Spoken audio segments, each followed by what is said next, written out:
não parar, não precipitar e não retroceder. Então dizer para esse cara, sabe quando nós vamos parar? Nunca, nunca na sua porca vida, né?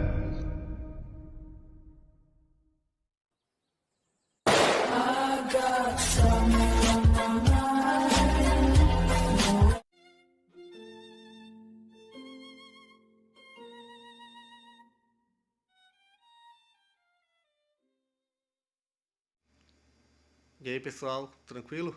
Então vem aqui antes do vídeo começar, pedir para vocês se inscreverem, quem não for inscrito, compartilhar, curtir, comentar. Quem puder seja membro do canal, que isso ajuda bastante. Tem também o link do Apoia-se. Quem puder ajudar nosso canal e apoiar financeiramente vai ser muito bem-vindo.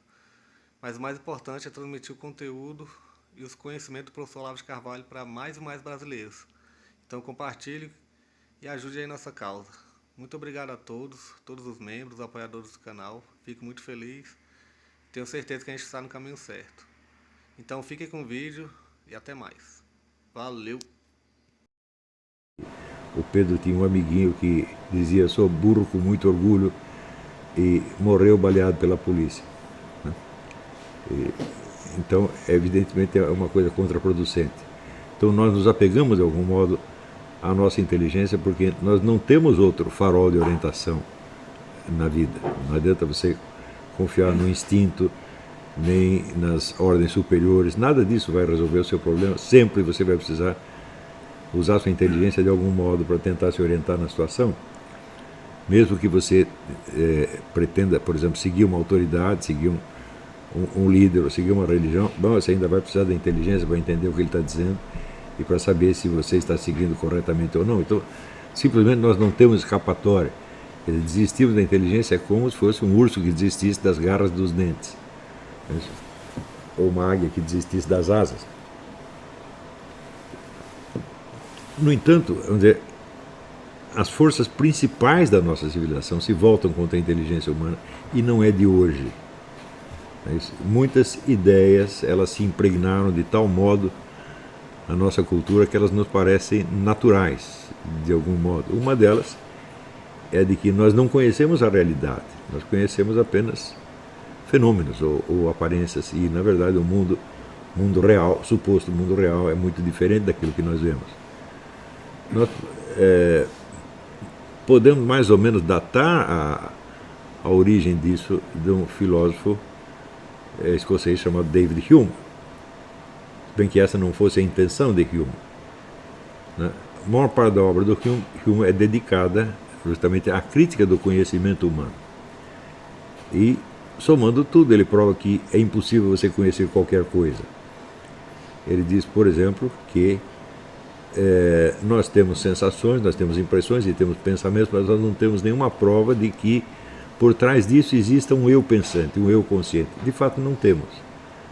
Se você nunca viu o seu eu, você não tem uma experiência direta do seu eu, você só o reconhece pelas suas ações, e essas ações estão evidentemente separadas umas das outras. Você não tem uma experiência contínua. E assim por diante ele vai fazendo vários exames críticos do conhecimento humano, sempre apontando as suas falhas. Só que depois de ter dito tudo isso, demonstrado que não há razões para você crer na objetividade, na realidade, veracidade do seu conhecimento, ele diz, no entanto, mas apesar disso nós precisamos crer nesse conhecimento, porque isso nos é ensinado pela tradição e nós não podemos viver sem isso. Então é errado considerar Hume como um céptico, na verdade. Ele está fazendo, com a crítica da razão, ele está fazendo a apologia da tradição e da obediência e do hábito. Ele diz que há muitas ideias que nós não podemos provar, que se impregnaram em nós pelo hábito, e nós precisamos delas, embora elas não tenham fundamento racional. Nós sabemos que esta crítica do conhecimento humano feita por Hume causou uma profunda impressão em Immanuel Kant, que veio um pouco depois. E Kant não se conformou com aquela conclusão negativa e achou que ele tinha que encontrar um novo fundamento para o conhecimento. Sobretudo porque ele viu um paradoxo no fato de que Por um lado, Hume provava que o conhecimento racional não é possível, mas lendo as obras de Newton, você vê que algum conhecimento racional Newton tinha conseguido obter. Então, se uma coisa é impossível, como é que ela aconteceu? Se Hume tem razão, como é possível a física de Newton?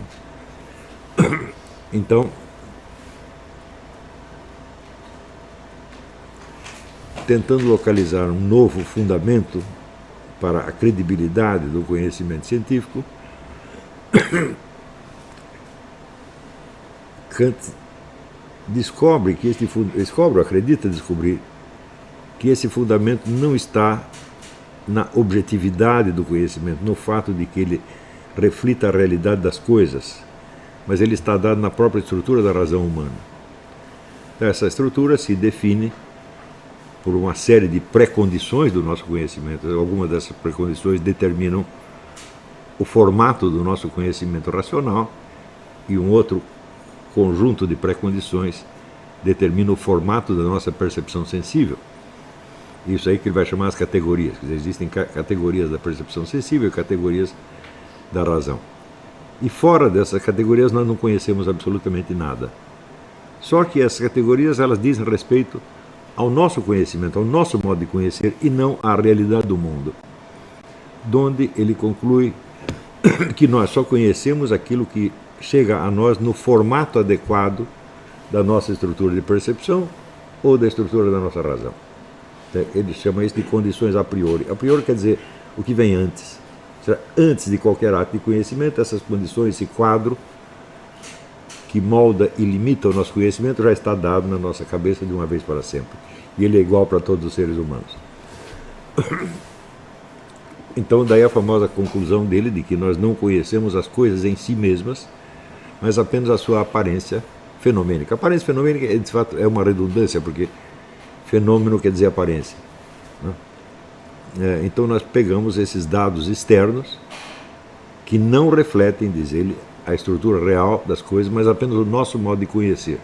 Por exemplo, depois disso apareceram várias observações que parecem confirmar isso. Por exemplo, nós não captamos todas as longitudes de onda que chegam aos nossos ouvidos, só captamos uma certa faixa. Então, o cachorro capta ondas que nós não percebemos. Então, por quê? Porque essa onda corresponde às categorias, às formas a priori do cérebro do cachorro, e não corresponde ao nosso.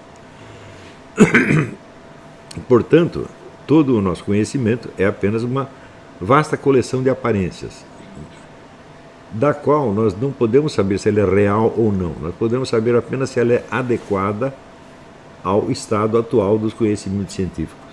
Então, a ideia de realidade fica substituída pela ideia de um consenso científico, ou seja, todos os seres humanos pensam mais ou menos igual, nós temos as mesmas categorias de sensação, as mesmas categorias de percepção. Então, se os mais inteligentes dentre nós concordam com tal coisa, essa coisa deve ser mais ou menos assim, não porque nós tenhamos meios de verificá-la na realidade, mas porque simplesmente que corresponde ao estado atual dos nossos conhecimentos. A maior parte das pessoas não percebe a consequência imediata disso aí. A consequência imediata é que nenhum de nós pode jurar que aquilo que ele enxerga, que aquilo que ele conhece, é realidade. E a única autoridade que decide se o nosso conhecimento é verdadeiro ou não é um consenso científico. O que é um consenso? É a opinião dominante da maioria dos cientistas. Isso quer dizer que entre o ser humano e a realidade se interpõe uma espécie de guardião do portal, né? O homem do pedágio que deixa você passar ou não. Esse homem do pedágio é a classe científica. Então, a partir daí, vai se espalhando gradativamente na sociedade a ideia de que a ciência estabelecida, a classe científica, é o único árbitro em todas as questões possíveis. Então, nós não estamos num mundo real, nós estamos separados do mundo real, e a única coisa que remotamente nos conecta a ele é a autoridade do consenso científico. Não é preciso dizer que esse consenso não existe, porque a todo momento aparecem novas teorias desmentindo outras teorias e assim por diante. Praticamente não existe nenhuma teoria científica, nenhuma que não tenha sido contestada vigorosamente por outros cientistas, né? Nós temos, por exemplo, a média da população acredita que uma coisa como a teoria da relatividade do Einstein está provada de uma vez para sempre. Isso é o que ele acredita, mas existem muitos cientistas que não acreditam. Quer dizer, as críticas à relatividade de Einstein continuam aparecendo, ano após ano. Elas não são incorporadas na visão pública da ciência, embora façam parte do patrimônio da ciência, né? Então, praticamente não há nenhuma certeza pública fundada na autoridade da ciência que não seja contestada dentro do próprio campo da ciência. De modo que nós temos que distinguir duas coisas. Uma coisa que é a prática científica real, envolve então, milhões de profissionais no mundo inteiro, e outra coisa que é a imagem pública da ciência.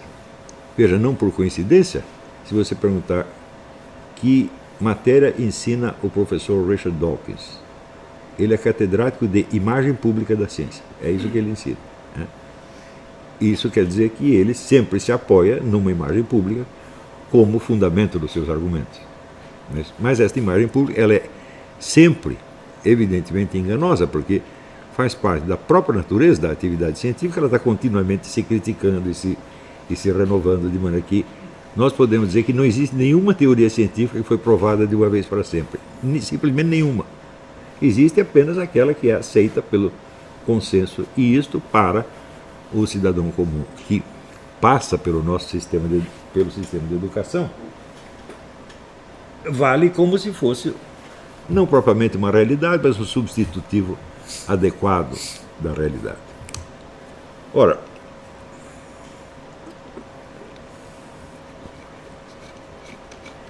esta linha de pensamento inaugura então uma corrente que nós chamamos o positivismo.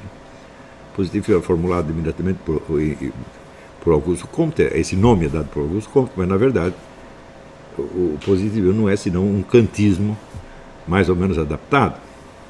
Então ele também parte do princípio de que só as ciências, tal como conhecidas no mundo moderno, nos fornecem um conhecimento adequado da realidade. Não quer dizer um conhecimento real, não quer dizer um conhecimento verdadeiro, mas um conhecimento adequado. Então o conceito do adequado substituiu o conceito do verdadeiro. O verdadeiro jamais sabemos o que é. Isso. O efeito que isso desencadeia nas mentes das pessoas, especialmente dos estudantes, é absolutamente devastador. Porque a partir daí tudo começa a ficar móvel. Você jamais pode ter uma certeza adequada do que quer que seja. Mas, por outro lado, Kant era um sujeito religioso, era um sujeito crente, e ele dizia que tudo aquilo que nós não podemos conhecer, nós temos que aceitar pela fé. E se você pergunta por quê, ele diz que é um imperativo categórico. O imperativo categórico quer dizer exatamente porque sim. Ou seja, você tem que acreditar, porque se você não acreditar, você não presta. Então aí foi cavado um abismo intransponível entre o que é matéria de fé e o que é matéria de conhecimento. Particularmente tudo aquilo que se refere a Deus, a vida após a morte, aos anjos, etc., segundo Kant, são coisas que nós podemos pensar, mas não podemos conhecer. Mas, embora não podemos conhecer, nós temos que crer. Tá certo? Então, todo o conceito atual de ciência e fé que aparece nas discussões públicas, na mídia, por assim dizer, seja a mídia cultural, seja a mídia popular, é baseado nessa distinção do Kant entre o que é conhecimento e o que é fé. Então, a fé consiste em acreditar numa coisa que você não pode saber, mas na qual você é obrigado a acreditar, porque senão você simplesmente não presta. Então, veja, o argumento no fundo é o mesmo do Hume.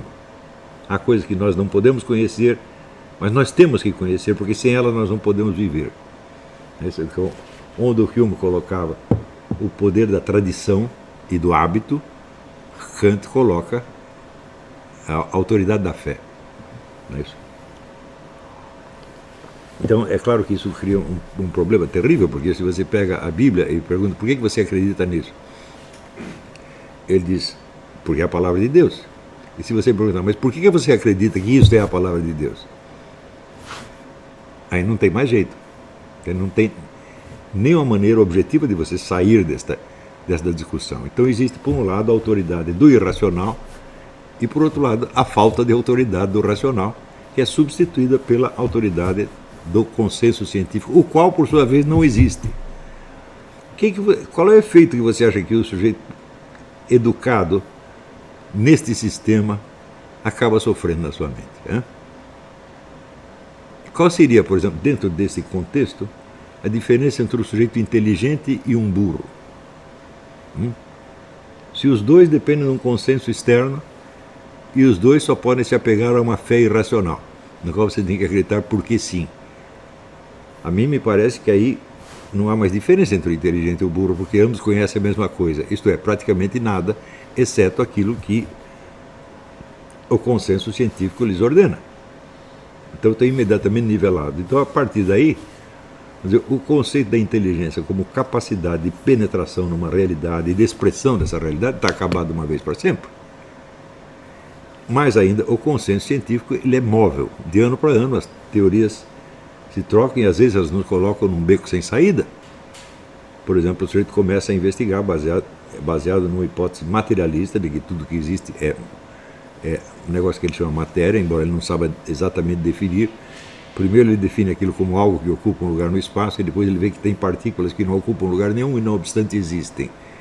Existem por quê? Porque você verifica experimentalmente que elas existem, elas se comportam de uma certa maneira que é até previsível.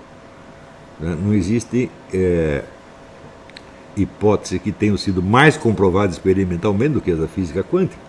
Mas por que a física quântica se chama quântico? De quantidade. Ele diz, bom, porque quando você vai dividindo os elementos que compõem a matéria, você chega até partículas ínfimas, você não sabe mais se elas existem ou não e de que elas são feitas. Você só sabe o quanto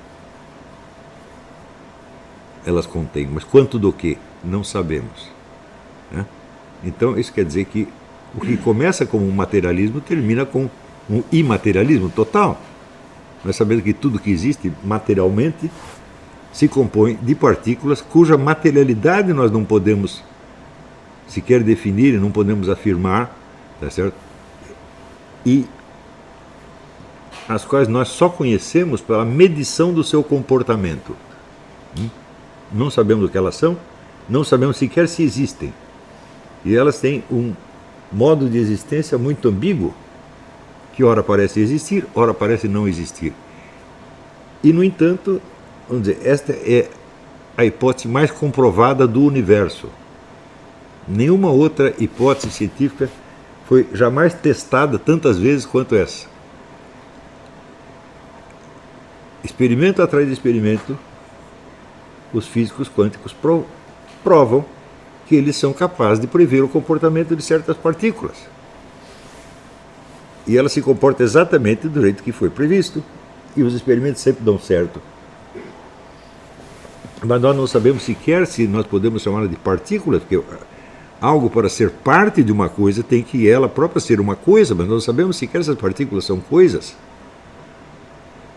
A esta altura, o que significa inteligência? Bom, a partir daí a inteligência só pode ser medida em termos de certas capacidades que são prezadas pelo quê? Pela classe científica. Por exemplo, você tem o raciocínio verbal, você tem o raciocínio espacial, você tem o raciocínio geométrico, o raciocínio matemático, etc, etc. Você tem até certos tipos de raciocínio de inteligência social, você tem um traqueiro social. Tudo isso são modos de um negócio chamado inteligência. E muitas dessas podem ser medidas, mas elas são exatamente como as partículas. Nós podemos medi-las, mas não sabemos o que elas são. Se você não tem, vamos dizer, uma realidade objetiva, efetiva, pela qual você possa testar o seu conhecimento e discernir, isto é verdadeiro, aquilo é falso, tá certo? Então a inteligência é apenas uma capacidade operativa cujos resultados não significam absolutamente nada. E note bem, todo mundo está sendo educado nesta base hoje. Então, o que se mede, por exemplo, num teste de QI, não é efetivamente a inteligência, é alguma dessas operações considerada em si mesma, separada das outras, e independentemente do seu resultado real. É a mesma coisa assim que você medir a capacidade que o sujeito tem de levantar peso. Então ele levanta o peso, ele você será um sujeito muito forte. Mas, se ele for absolutamente incapaz de realizar qualquer ato real com toda a sua força, não interessa, ele continua sendo um sujeito fortão, porque foi medido no levantamento de peso. Isso quer dizer que se a única habilidade dele for o levantamento de peso, funciona. Do mesmo modo, vamos dizer, digamos, o raciocínio verbal. O sujeito pode ter um raciocínio verbal extraordinário, tá certo? Mas ele jamais é capaz de usar esse raciocínio verbal para compreender qualquer coisa real. Então, ele entende textos e produz textos com uma certa facilidade, ele monta as frases com uma certa flexibilidade, e isso prova que ele tem inteligência verbal. Se essa inteligência não puder ser aplicada a coisa alguma, exceto a execução do teste, está bem, está provado que você tem um alto QI verbal. Do mesmo modo as outras modalidades de inteligência. Se, ao contrário, nós exigimos da inteligência algo mais para que ela mereça esse nome, e nós dizemos o seguinte: só há inteligência onde existe uma capacidade de penetração e expressão da realidade das coisas. Muito bem, então aí toda a perspectiva muda. Só que este conceito está ausente da nossa cultura. Para compensar, vamos dizer, os efeitos desta tradição, que começa com Kant e prolonga com Augusto Comte, e que nos Estados Unidos ainda é a tendência dominante em todas as universidades, surge com Hegel uma tendência exatamente oposta, onde ele afirma resolutamente a nossa capacidade não só de conhecer o real, mas de conhecer o trajeto todo do real na história efetiva humana. Ou seja, um diz, nós nada podemos conhecer além de aparências, e outros diz, nós conhecemos tudo, pelo menos eu conheço tudo, eu já entendi todo o percurso da história humana e já sei onde vai terminar. Destas duas tendências aparecem, quer dizer, os pilares do pensamento moderno, que são o marxismo e o positivismo. Né? O positivismo herdado de Kant e o marxismo herdado de Hegel.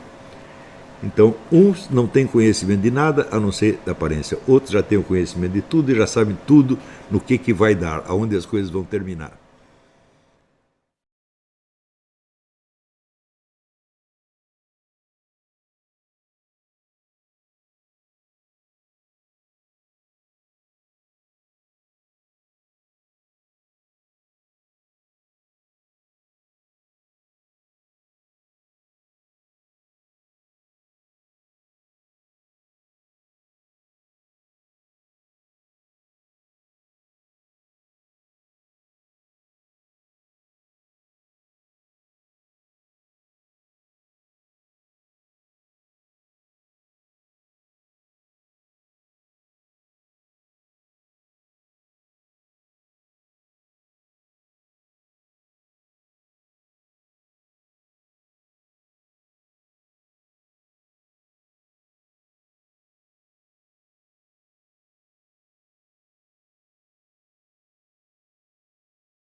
Chegamos a mais um final de uma aula, de um vídeo. Espero que tenham gostado.